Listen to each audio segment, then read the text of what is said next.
आजसू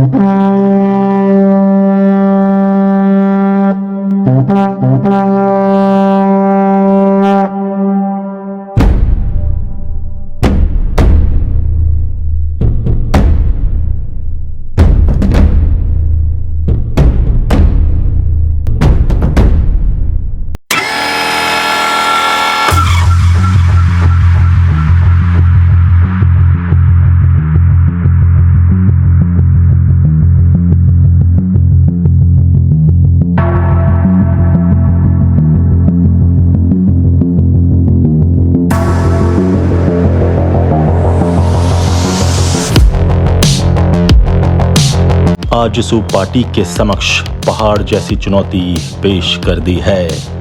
जयराम महतो ने जब भी जमीन से कटी फेल होती रही आजसू की रणनीति। अलग लकीर पर चलने वाली इस पार्टी को अब समझनी होगी असलियत। सर सुदेश के बजाय बेटा या भाई की भूमिका में देखना चाहते हैं कार्यकर्ता सुदेश को। अति आत्मविश्वास और रणनीतिक चूक रोक देती है पार्टी की सफलता की गाड़ी। नमस्कार, आजाद सिपाही विशेष में आपका स्वागत है। मैं हूं राकेश सिंह। स्थापना काल से ही राजनीति की प्रयोगशाला के रूप में दुनिया भर में चर्चित झारखंड की सियासत में इन दिनों मानसून की रुक रुक कर हो रही बारिश के साथ विधानसभा चुनाव की तपिश भी महसूस की जा रही है। पारंपरिक राजनीति के रास्ते पर चल रहे राजनीतिक दल अपनी अपनी रणनीति को अंतिम रूप देने में मशगूल हैं। इन दलों में एक नाम ऐसा भी है जो पूरी तरह अलग लाइन पर चल रहा है, वह है आजसू पार्टी। इसके नेता अपनी रणनीति के साथ चुनावी मुद्दे तो तय कर रहे हैं, लेकिन उन्हें अब तक यह समझ में नहीं आ रहा है कि आखिर पार्टी को चुनावी कामयाबी क्यों नहीं मिलती है। पार्टी सामान्य दिनों में अलग और गंभीर किस्म की राजनीति करती है। सामान्य दिनों में इसके नेता न तो बयानबाजी करते हैं और न ही आरोप प्रत्यारोप में अपना समय जाया करते हैं। पार्टी का संगठन भी चुस्त दुरुस्त है, लेकिन आज भी यह यज्ञ प्रश्न बना हुआ है कि चुनाव के मैदान में इस पार्टी की गाड़ी पर आखिर ब्रेक कैसे लग जाता है। आजसू के इतिहास पर नजर डालने और उसकी पड़ताल करने पर अब इसका कारण कुछ सामने आने लगा है। दरअसल आजसू पार्टी की कमजोरी इसका अति आत्मविश्वास है। पार्टी ने झारखंड के 28 दशक के इतिहास में कामयाबी की कई कहानियां लिखी तो हैं, लेकिन अति आत्मविश्वास के कारण वह अपने रास्ते से भटकी भी है। इस पार्टी को समझ में ही नहीं आता है कि करना क्या है। यह पार्टी ट्रैक तो पकड़ लेती है, लेकिन बीच में कई बार ट्रैक को बदलती रहती है और इसीलिए इस पार्टी की गाड़ी ट्रैक से भी पलटती रहती है। अपना एक ठोस जनाधार अब तक नहीं बनाया है। जब आजसू ने अति आत्मविश्वास में अपनी जमीनी हकीकत से हटकर हवा में उड़ने का प्रयास किया है, इसको बड़ी कीमत चुकानी पड़ी है और इस कला में ये पार्टी निपुण हो गई है। इसी अति आत्मविश्वास ने 2024 के लोकसभा चुनाव में आजसू सुप्रीमो सुदेश महतो के सामने एक बड़ी चुनौती खड़ी कर दी।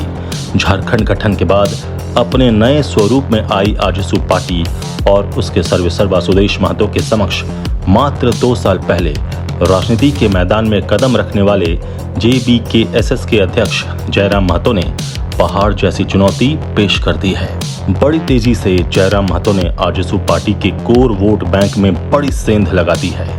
इसका कारण यह देखा गया है कि अध्यक्ष सुदेश महतो और इसके दूसरे नेता रचनात्मक कार्यक्रमों के जरिए हर दिन आम लोगों से जुड़ते तो हैं, लेकिन उस जुड़ाव को वोट में बदलने में पिछड़ रहे हैं। यह तल्ख सच्चाई है कि जब तक सुदेश महतो की पहचान समर्पित नेताओं और कार्यकर्ताओं के बीच भाई या बेटा के रूप में थी, वह ज्यादा लोकप्रिय थे, लेकिन हाल के दिनों में एक बड़े समूह ने उन्हें भाई या बेटा की जगह सर बना दिया है और शायद इसी बदलाव ने जयराम महतो को उनके कोर वोट बैंक में सेंध लगाने की जमीन मुहैया करा दी है।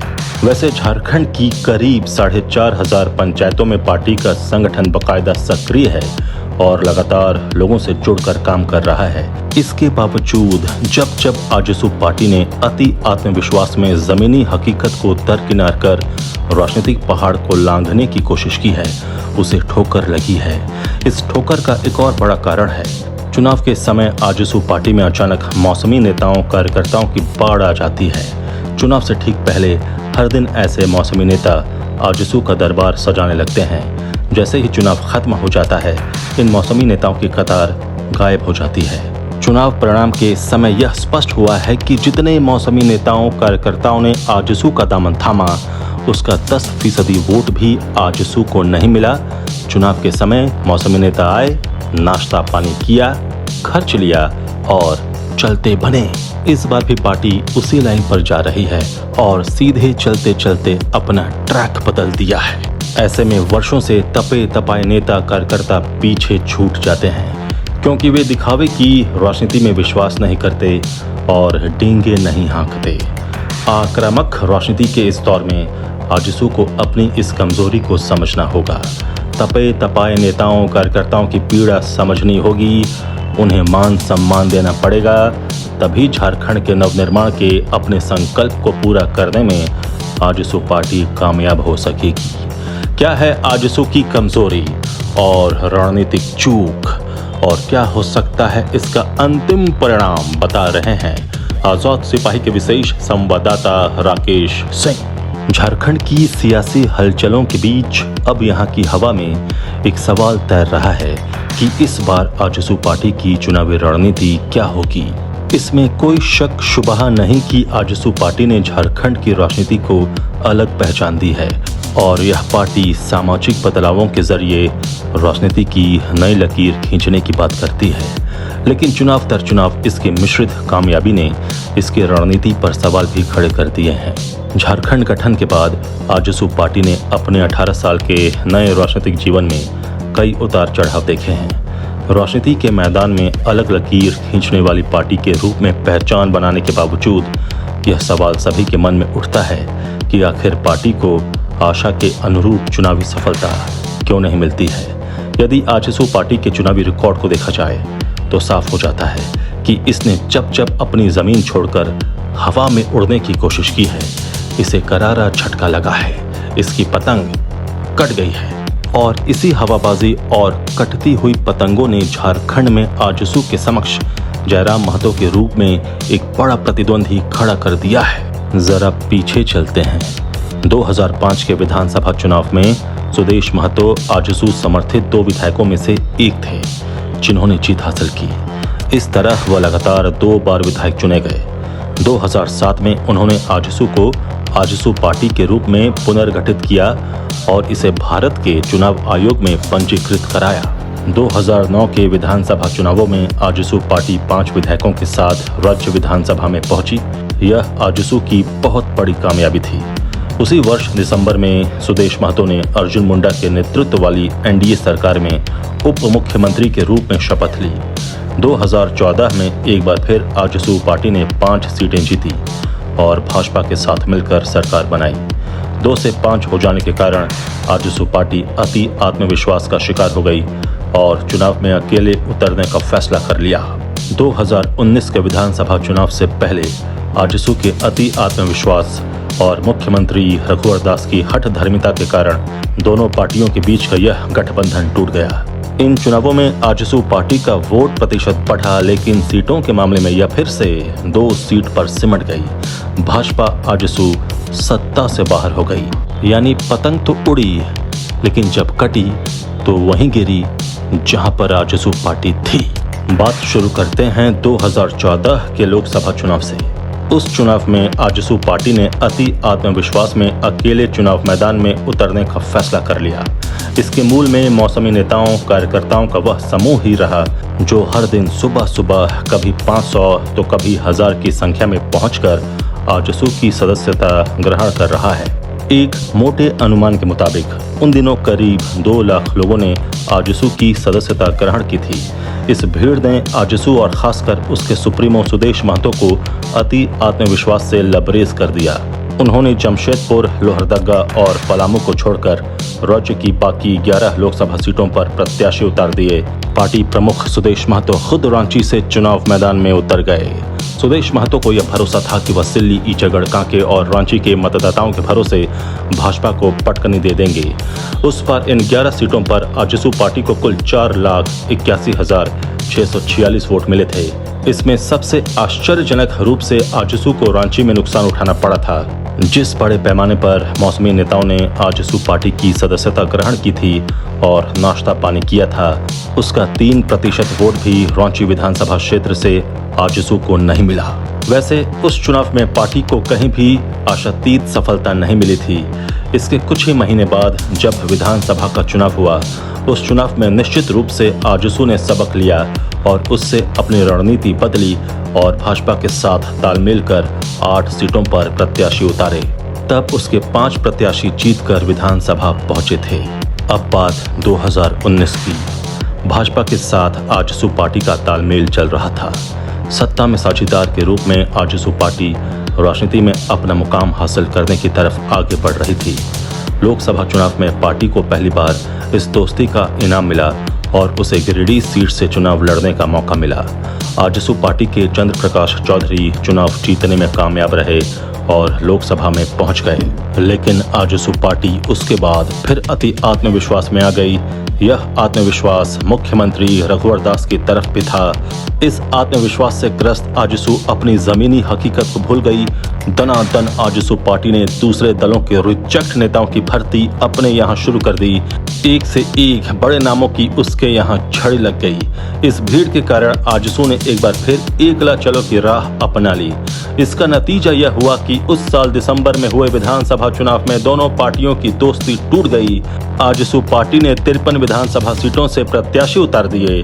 कहा जाता है कि उस चुनाव में आजसू पार्टी की तरफ से हर विधानसभा सीट पर औसतन 1 करोड़ रुपए खर्च किए गए थे, लेकिन पार्टी को केवल 2 सीटों पर ही जीत हासिल हो सकी। उस चुनाव में आजसू प्रत्याशियों ने कई सीटों पर अच्छा खासा वोट हासिल कर भाजपा का राजनीतिक समीकरण बिगाड़ा, तो कई सीटों पर भाजपा ने काफी वोट बटोरकर आजसू के खेल को बिगाड़ दिया। इसका सीधा फायदा गठबंधन प्रत्याशी को मिला। इसके चलते भाजपा और आजसू को सत्ता भी गंवानी पड़ गई। कम से कम 13 विधानसभा सीटों पर दोनों की दोस्ती टूटने का सीधा असर पड़ा।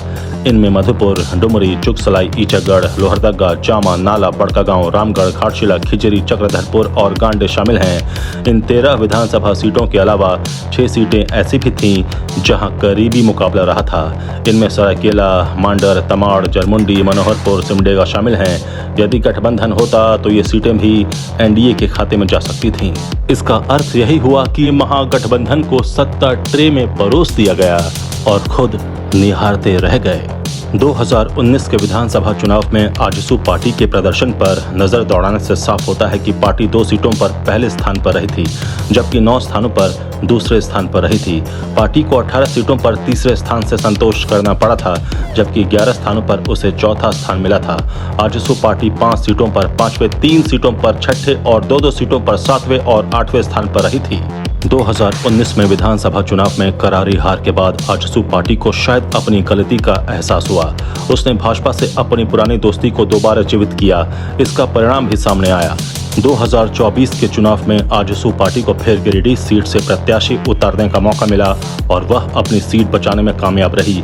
लेकिन इस चुनाव की कड़वी सच्चाई यही है कि गिरिडीह से आजसू के प्रत्याशी चंद्र प्रकाश चौधरी को जो जीत मिली, उसमें भाजपा कार्यकर्ताओं का महती योगदान रहा।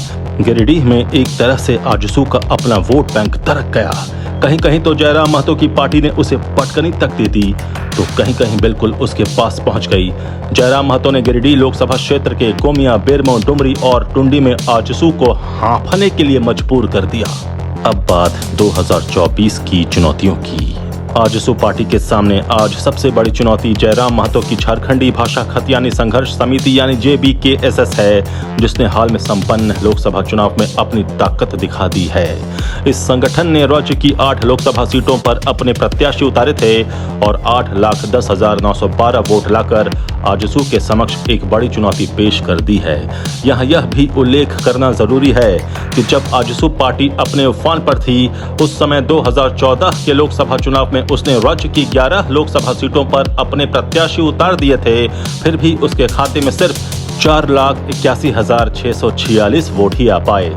उसकी तुलना में जयराम महतो की नई पार्टी ने अपने पहले ही चुनाव में 8,10,012 वोट हासिल किए। इससे यह स्पष्ट हो जाता है कि जयराम महतो ने आजसू के समक्ष कितनी बड़ी चुनौती पेश की है। अब यह पार्टी विधानसभा चुनाव में उतरने के लिए ताल ठोक रही है। दरअसल आजसू और जेबीकेएसएस जिस समुदाय को अपना कोर वोटर मानती हैं, वे एक ही हैं, यानी कुर्मी समुदाय। इस समुदाय को झारखंड का सबसे प्रभावशाली समुदाय माना जाता है। जयराम महतो ने काफी कम समय में अपना प्रभाव कायम किया है और इसका सीधा असर आजसू के वोट बैंक पर पड़ेगा। लोकसभा चुनाव में जेबीकेएसएस के प्रत्याशी ने आजसू पार्टी सुप्रीमो सुदेश महतो के क्षेत्र सिल्ली से 49,000 से अधिक वोट लाकर इस चुनौती का संकेत दे दिया है। इतना ही नहीं, गोमिया में जेबीकेएसएस प्रत्याशी को 70,000 से अधिक वोट मिले हैं, जबकि रामगढ़ में उसे 55,000 से अधिक वोट मिले हैं। वोटों के ये आंकड़े बताते हैं कि जेबीकेएसएस की तरफ से आजसू पार्टी को सबसे कठिन चुनौती मिलने वाली है। तो आजसू पार्टी ने जो निर्धारित ट्रैक डिसाइड किया है, उसी ट्रैक पर चले, इधर उधर ना भटके, तभी आजसू पार्टी को कामयाबी मिलेगी। नहीं तो रास्ता बहुत कठिन है। और सुदेश महतो नहीं, सर सुदेश महतो जब तक सिर्फ सुदेश नहीं बनेंगे, तब तक कार्यकर्ता और जो जनता है उसमें पकड़ ढीली होती चली जाएगी। आजाद सिपाही के विशेष में अभी इतना ही। आप हमारे इस YouTube चैनल को जरूर सब्सक्राइब करें और भी अधिक खबरों के लिए पढ़ते रहिए अपना लोकप्रिय दैनिक अखबार आजाद सिपाही। धन्यवाद।